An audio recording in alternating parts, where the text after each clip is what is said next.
आज सकाळी 4 वाजता निघालो. त्याच्यानंतर आम्ही प्रथम परशुराम मंदिर आहे, परशुराम लोटे, तिथं आम्ही दर्शन घेतलं. खूप एकदम आनंद वाटला तिथे दर्शन घेऊन. मन एकदम प्रसन्न झालं ते तिथली वास्तू बघून. 400 वर्षापूर्वीची असलेली वास्तू. जेव्हा छत्रपती शिवाजी महाराज जेव्हा राज्याभिषेक होता त्यावेळेस परशुरामांचा आशीर्वाद घेऊन ते तिथे गेलेले होते. आणि तिथून आम्ही निघालो गणपतीपुळ्याला.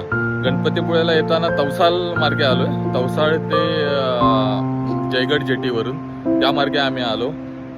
तिथे आम्हाला कमीत कमी तसं बघायला गेलं तर एक 30 ते 40 किलोमीटरचं अंतर हे वाचलं गेलं. आणि आता आम्ही पोहोचलेलो आहोत गणपतीपुळेला, नवसाला पावणार गणपती.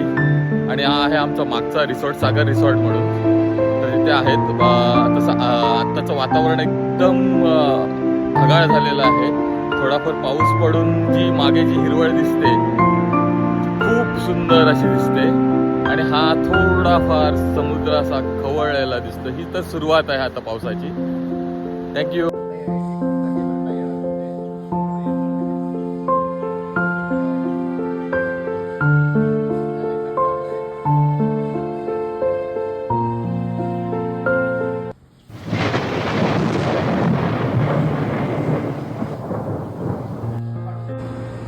जी आपली महाराष्ट्राची परंपरा आहे किल्ले बनवण्याची, ती इथे परंपरा तुम्हाला दिसत आहे.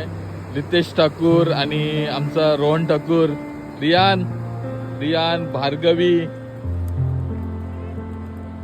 किल्ले बनवत आहेत. बघा, खूप मग्न आहेत किल्ले बनवण्यामध्ये. बघूया आपण नंतर किल्ला कसा होतोय. नेहमीप्रमाणे समुद्रावर थोडा फेरफटका मारताना रुपालीताई, मोनिका वहिनी, मयुरी. उद्याचं काहीतरी प्लॅनिंग यांच्या डोक्यात आहे. उद्या कुठं स्टे करायचा, काय जेवायचं. तिघींचा पण गुरुवार आहे, म्हणजे नॉनव्हेज खाऊच शकत नाही त्या तिघी पण.